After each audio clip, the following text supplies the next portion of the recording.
Hello, my friends. Welcome to the Secrets of a Witch podcast with me, Sabrina Scott. I hope you guys are doing amazing as we are deep into spooky season, aka October. I know not all of you are in North America, or maybe you're not all in Toronto. Actually, I know you guys are not all in Toronto, but up here, the season is changing. It's pleasantly chilly. The air feels crisp. The leaves are changing colors. It's like perfect fall walk hiking season. The vibes are vibing. And I am drinking my apple oat coffee beverage from Starbucks. It's the seasonal time of the year. I love it, love it, love it. I hope you guys are all enjoying all of that as well, because it is the vibe. So, what else? Right, I guess I didn't do my little intro. So, hello, welcome to the Secrets of a Witch podcast, where I talk all about life, love, healing, witchcraft, magic, spirituality, tarot, feminine energy, good vibes, bad vibes sometimes too, and everything in between. And I just wanted to say I appreciate each and every one of you for listening to this, spending a little bit of your day or evening or lunchtime with me. It honestly makes me very happy, and I'm just appreciative to get some of what I have to say out at y'all, and I just really appreciate your attention and your good energy. So if you don't mind sharing this podcast with a friend, a family member, or anyone else you think would appreciate it, that would be really amazing. And if you could leave me a 5-star review, it matters way more than you guys probably think. It matters for the algorithm. It helps the podcast things where this is hosted recommend this podcast to other people. So I'm just not asking about it for my own good vibe feeling. It is, unfortunately, good reviews are the things that make the internet spin. And so you guys would be doing me a big solid by giving me a 5-star review and leaving a few nice words. I'd really appreciate it. As always, if you have no nice words to say, kindly do not send them my way, because that's not what we do here. It just isn't.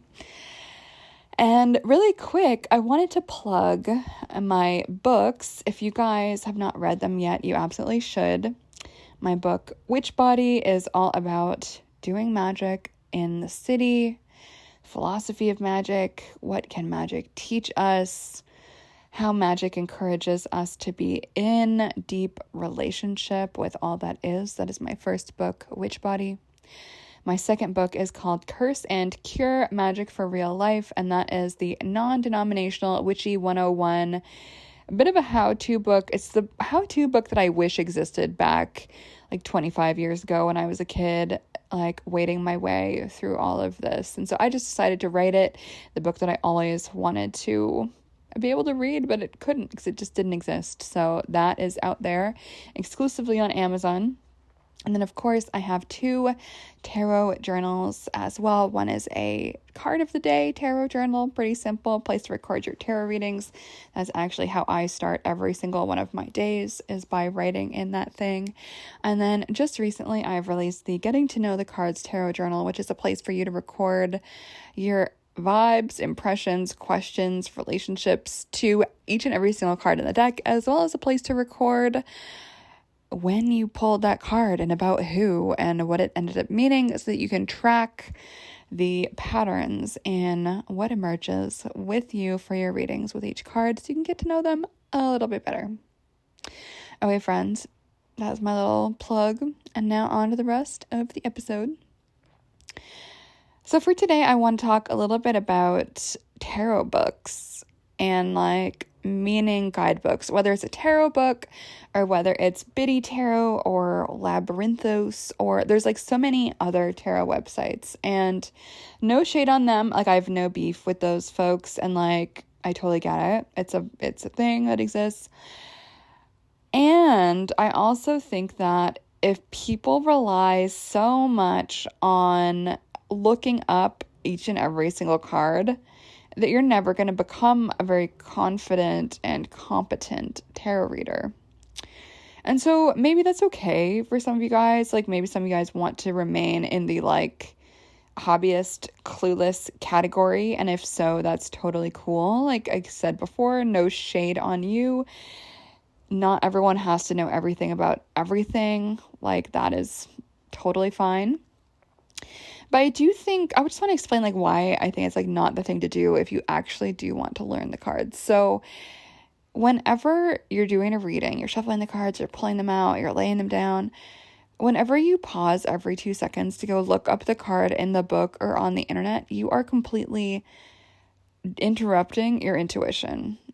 Your intuition is flowing, you're doing the thing, you're in the zone, and then you're like, oh, nope, I'm not going to trust my intuition to interpret this card. I'm going to go look it up and just see what it says on the internet because I don't trust myself or I don't think I know enough. And so it interrupts your intuition, which was already in like free flow vibes. If you're shuffling the cards, like that is kind of what's already automatically happening. And you know that because at some point your body's like, oh, stop shuffling, or oh, that's the card that needs to come out. That is all our intuition working, whether subtly, whether like really loudly, quickly or slowly. That is our intuition doing its thing. And so when we stop to look things up because we don't trust our intuition usually just like flies off to go do something else or kind of tones it down a bit. And so while that might not be like the end of the world to everybody, like whatever, it's fine. And ultimately it's okay. It isn't the end of the world on an objective level. So it's cool.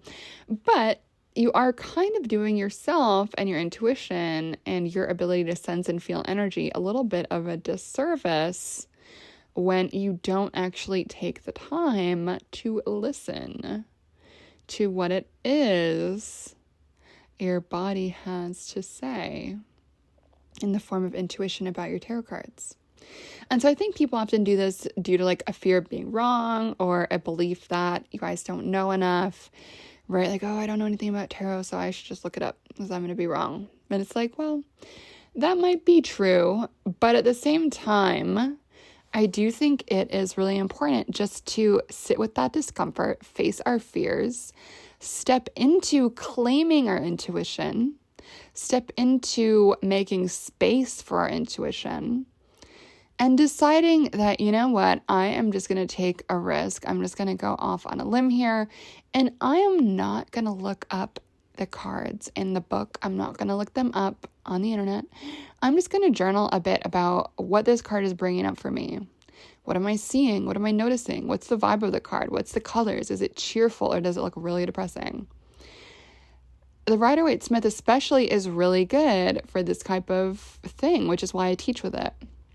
As even someone who knows absolutely nothing about the tarot is going to be able to look at the cards and have a general idea of if that is a good card, a bad card, a fun card, a miserable card, or if the card bodes well or asks you a series of more challenging, complicated, nuanced questions. I used to really love doing this like more than a decade ago with an ex of mine. Like I would just be reading cards and just for fun I'd pull one out and be like, hey, so-and-so, like, what do you think this one means? And he would just be totally bullshitting just random stuff off the top of his head. He like did not know anything about tarot, but he just from looking at the images was able to get a pretty decent idea about what the card meant. And he was kind of able, if I can just riff on that, like he was able to do that because he was not like stopping his intuition. Like he, in a way, he didn't take it that seriously, like not in a way that was insulting to me. Obviously I wouldn't have dated him if that was the case, but like he was not bothered. He was not stressed or fearful about getting it wrong. He didn't care if he got it wrong. And so in many ways, the fact that he totally did not care if he was right or wrong, that actually created more space for his intuition to speak more clearly. And his interpretations were actually pretty decent for someone who knew nothing about the tarot. But I think he was only able to do that because he was not stressing himself. He was not like worried. He was not thinking. He was just fully just expressing, just saying the first stuff that came to mind, not judging, not being critical, not self-editing, just speaking, just flowing. And so it's really good for us when we're learning the tarot to give ourselves the permission to relate to it in that kind of free-flowing way. It's really important to do that, I think. And when we pull out the book, the whatever, then we're stopping that process that is already kind of in the middle of happening, right? And so I really recommend, if you are serious about taking your tarot skills and your intuition to the next level, and to really push how much you can trust yourself and how much you can trust your intuition, pushing that to the next level, seeing how good you can get, I would really recommend cutting yourself off for a little while from your tarot guidebooks and your internet tarot guidebooks. And I don't necessarily mean forever, like you can go back to it eventually for sure.